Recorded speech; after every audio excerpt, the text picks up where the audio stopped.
discuss the aspect-oriented programming. Means it's a kind of programming that you have with your enterprise level applications, right? એક નવી રીતે programming કરવાની style છે where you are supposed to think about an aspect or a tiniest little task which is related to overall your overall the flow of your application. See, you know the OOP, right? આપણે object oriented programming જોયું હતું, in which the hard part જે હોય, it's about the classes. Means whenever you start the programming, you always think about the class first, and you resemble them with your real life object, and પછી programming આપણે શરૂ કરીએ છીએ.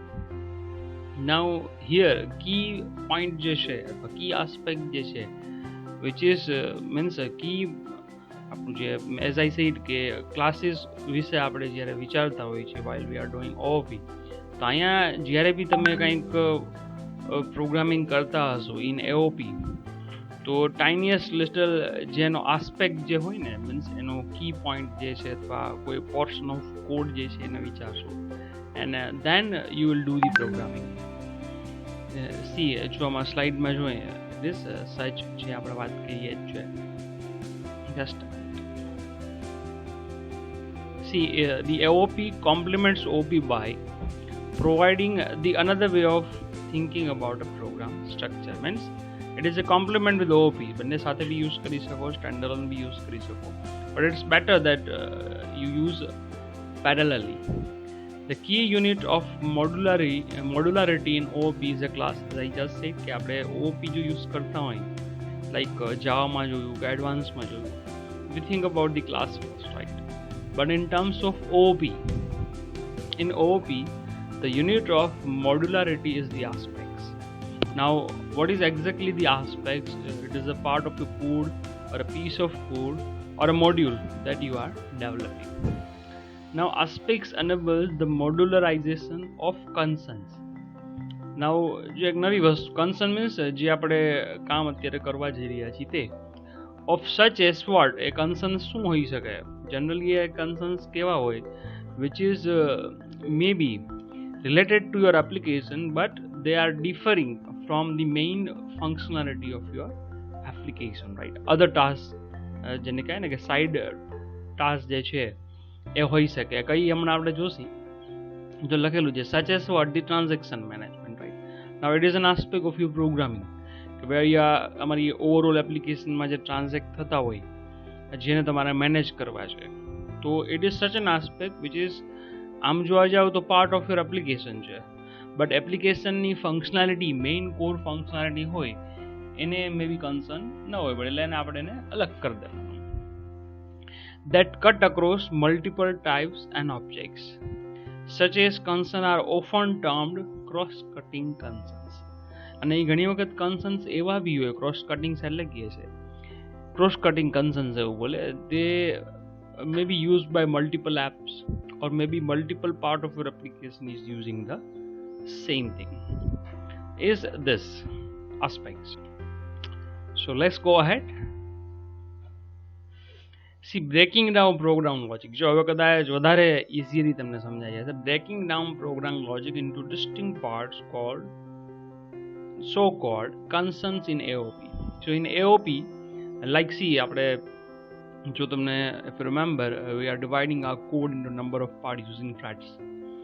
So આપણે means એવો કોઈ ટાસ્ક જે છે એને પેરેલલી એક્ઝિક્યુશનમાં લેવું છે, તો we make them as thread એને asynchronously કોલ કરવા માટે. લાઈક તમારો જે કોડ છે એને ટાઇનિયસ્ટ લિટલ પાર્ટમાં તમે અલગ અલગ રીતે ડિફાઇન કરી અને એને રન કરતા જાઓ અથવા રનિંગ મોડમાં લેવા માટે એને રેડી કરો છો, they are so called concerns in OOP. Now the functions that spans multiple points of an app are called cross-cutting. Now concern is what કે તમે એક પાર્ટ બનાવ્યો મીન્સ તમારી એપ્લિકેશનના 10 પાર્ટમાં તમે એને ડિવાઈડ કરો. Now one part જે છે first part, it is called as concern. Now the first part is such a part that can span the multiple points. એ અલગ અલગ જગ્યાએ યુઝ થતો હોય છે, તો it is known as cross-cutting concerns. જો એ જ અહીંયા આપેલું છે કે the functions that span multiple points of an app are called cross-cutting concerns, and these cross-cutting concerns conceptually separate from the application business logic. See, it has nothing to do with the overall your business logic. એને C કોઈ customer છે login થઈ અને email એનો delete કરે છે, it has nothing to do with the business logic, right? A business logic સાથે એને કન્સર્ન નથી દે મેલ ડિલીટ થાય છે. Or you go to the Amazon, right? Amazon છે, ફ્લિપકાર્ટ છે, તો કોઈ બી ઈ કોમર્સની વેબસાઇટ છે, you go to the website, you purchase A cellphone અને તમારા ઘરે સેલફોન આવી જાય છે. સો ધીસ ઇઝ વોટ કે તમે ઓર્ડર કર્યો, પેમેન્ટ કર્યું and you got your cellphone or anything, કોઈ બી પ્રોડક્ટ ઓર્ડર કરી આવી જાય છે. એ બિઝનેસ લોજિક થયું. બટ એના બેકગ્રાઉન્ડમાં શું થતું હોય તો તમે જ્યારે એ પ્રોડક્ટ પરચેસ કરતા હો, ચેક કરતા હો, રિવ્યૂ કરતા હો, ત્યારે એને રિલેટેડ અધર ઇન્ફોર્મેશન આર સરાઉન્ડેડ જસ્ટ તમારું જે મેઇન સ્ક્રીન છે એની આજુબાજુમાં એને રિલેટેડ ઘણી બધી વસ્તુ આવે છે. ઓર તમારી ટ્રાન્ઝેક્શન હિસ્ટ્રી આવે, ઓર ઓવરઓલ ઓર્ડર્સ જે છે તમને ડિસ્પ્લે કરે છે. ઓર મે બી આ ઓર્ડર ક્યારે આવ્યો, કેવી રીતના આવશે, કોણ છે, ડિલિવર થયો છે કે નહીં, એના કયા હબમાં છે, ક્યાંથી ક્યારે નીકળ્યો, દે ઓલ ઓફ ધેમ એને ક્રોસ કટિંગ્સ બોલી શકો છો. તમને શું મતલબ છે કે પ્રોડક્ટ તમને મળે, બટ એની સાથે સાથે ઘણા આસ્પેક્ટ્સ એના સાથે કનેક્ટેડ હોય છે. સો ઇટ ઇઝ ધીસ, જો નીચે એ જ આપેલું છે. See there are various common good examples of aspect such as what, જે હમણાં વાતું કરતો હતો ને, જે આપણે ડિસ્કશન કરતા હતા, લાઈક વોટ લોગિંગ, તમે ક્યારે કઈ પ્રોડક્ટ કેવી રીતે પરચેસ કરી, લાઈક ઓડિટિંગ, એક ટ્રાયલ જે છે એ બેકગ્રાઉન્ડમાં થતી હોય, ધ ડિક્લેરેટિવ ટ્રાન્ઝેક્શન્સ એ પ્રોગ્રામિંગની વાત આવે છે, લાઈક ઓરેકલના ટ્રાન્ઝેક્શન આપણે કરતા હતા. સિક્યોરિટી એન્ડ કેશિંગ, સિક્યોરિટી બી આવે, એક સેશન્સ મેનેજ થતા હોય, અથવા બીજી અમુક જ લેવલની પ્રોડક્ટ છે તમે જઈ શકો છો, તો પ્રોડક્ટને પરચેસ જ તમે કરી શકો, બીજા એના કોઈ ફીચર્સ બદલાવી ના શકો. એન્ડ કેશિંગ બી આવે, એ સર્વર સાઇડ હોય કે રિસેન્ટલી કોઈ જે પ્રોડક્ટ સર્ચ કરેલી હોય એક એના સ્ટેકમાં right at the top of stack હોય, તો એ જ પ્રોડક્ટ જો તમે સર્ચ કરતા હો તો એ વળી પાછું સર્વરને વળી પાછું જેને કહેવાય ને ટ્રેસ કરવા ન જાય, એ કેશિંગમાંથી જ તમને લઈને આપી દે છે. So this is AOP. So let's go ahead. See, this is what AOP is all about, right? The aspect oriented programming. Now this is what OOP, this is what is happening with OOP, and this is AOP. See, અહીંયા જો ત્રણ અલગ અલગ modules અહીંયા એક ત્રણ રેક્ટેંગલ્સ આપેલા, રેક્ટેંગલ્સ ઓર squares whatever you let's સે રેક્ટેંગલ્સ આપેલા છે, અથવા પીસ ઓફ અલગ અલગ કોડ છે. ના applications code sprinkle with secondary cross cutting concern. See this is blue જે છે ને એને આપણે એપ્લિકેશન કોડ કહીએ છીએ, અને વચ્ચે જે આ બાર્સ આપેલા છે ને, હોરિઝોન્ટલ બાર આપેલા છે, જો લખેલું છે ને application code sprinkled, right, means scattered ફોર્મમાં જો અહીંયા અલગ અલગ બાર્સ આપેલા છે, એના ક્રોસ કટિંગ કહેવાય, એના સબ ટાસ્ક કહેવાય, એવું તમે કન્સર્ન કરી શકો. જો અહીંયા બતાવે છે એટલે આમાં થાય શું, ત્રણ અલગ અલગ ટાસ્ક જે છે, બરાબર, મેજર ટાસ્ક છે, એના ત્રણ માઇનર ટાસ્ક જે છે અલગ અલગ અહીંયા સ્કેટર્ડ કરીને આપેલા છે. સો ઇન એઓપી મીન્સ આવું તમે ઓઓપીમાં કરો છો, right? Let's say this is customer, let's say this is product, and let's say this is billing. એ ત્રણેયની અંદર કંઈક અલગ અલગ વસ્તુ અહીંયા થતી હશે. સો આવી જ વસ્તુ જ્યારે તમે એઓપીમાં કરો છો, and you know it very well કે આપણે જો ક્લાસીસ બનાવતા હોય તો એને રિલેટેડ ફંક્શનાલિટી એક ક્લાસની અંદર અહીંયા આવે, બીજાની અહીંયા આવે, ત્રીજાની આવે અહીંયા આવે, એમાં ઘણી વખત રિપીટેશન થતા હોય છે, right? It is AOP. Now what is in terms of OOP, sorry AOP. આ ઓઓપી છે and this is AOP. The primary concerns જે હોય ને એ રાતના જો બ્લુ જે છે એ અલગથી બતાવે. Then what they do, they summarises, right? એ કોમન ટાસ્ક જે છે ને, આ લેટ્સ સે કસ્ટમર છે, એક પ્રોડક્ટ, અને આપણે બિલિંગની વાત થઈ, એ ત્રણેય ક્લાસની અંદર જે કોમન ટાસ્ક આવતા હોય ને એને એ લોકો ક્રોસ કટિંગ્સ કરીને અલગ બનાવે, so that it can be use by every other module. આ બધા જ કસ્ટમર, બિલિંગ એન્ડ પ્રોડક્ટ જે છે એ ત્રણે ત્રણ આમને જે છે પેરેલલી અને એક જ જગ્યાએથી યુઝ કરી શકે. And what is the benefit, let's સે ત્રણેય આ કેસમાં જો ઓઓપીમાં ત્રણેય માટે અલગ અલગ પ્રોસિજર બનાવી છે. સો મોડિફિકેશન થશે એટલે ત્રણેય જગ્યાએ you need to do the modification.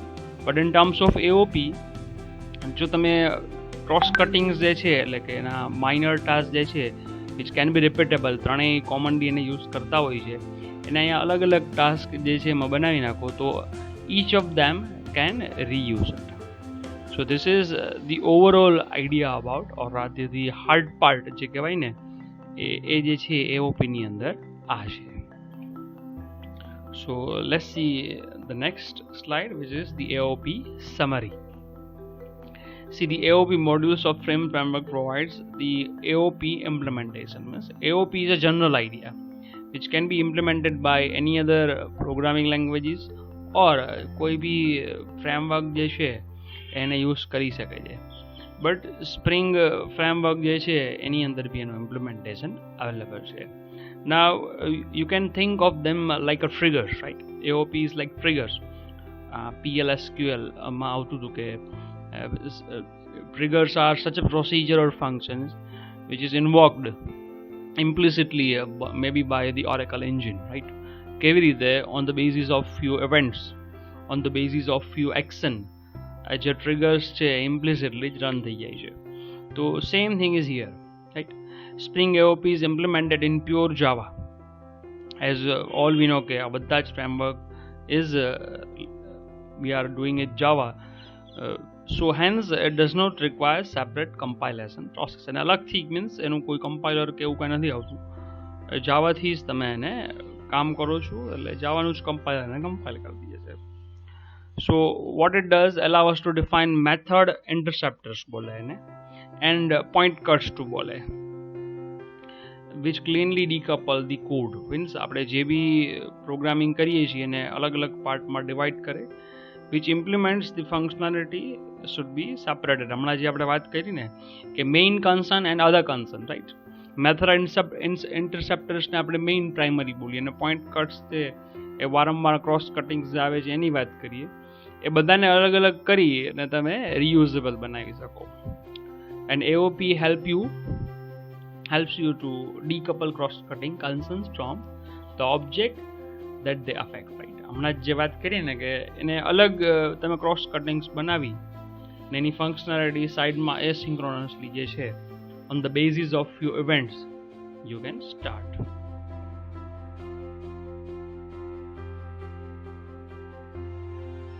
The application context, right?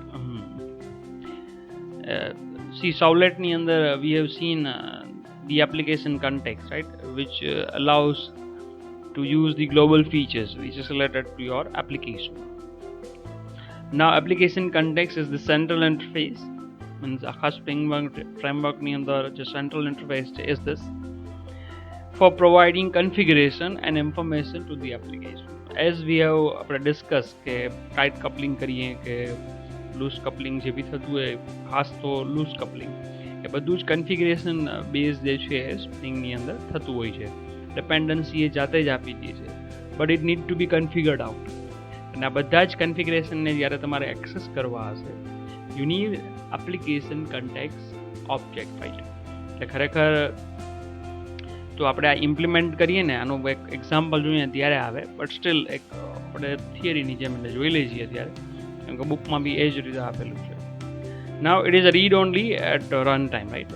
As obvious છે એમાં તમે મોડિફિકેશન નહીં કરી શકો rather when it is at the run time, but you can retrieve the information જે બી એમાં કન્ફિગરેશન એન્ડ સેટિંગ્સ છે એને રિટ્રીવ કરી શકશો, but it can be reloaded when it is required by your application.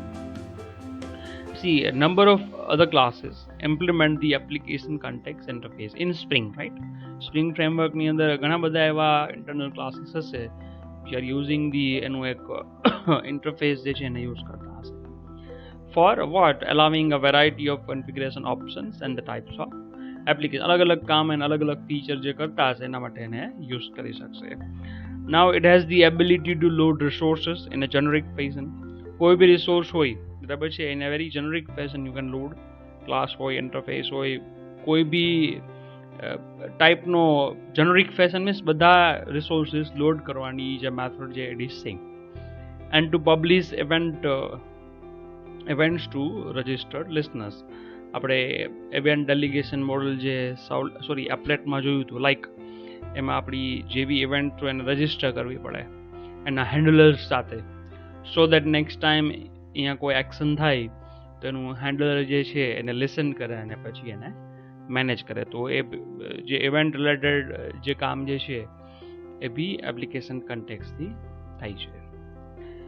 And I think this is your application કન્ટેક્સ. With that we conclude our framework, which is the Spring framework જે છે અહીંયા પૂરું થાય છે.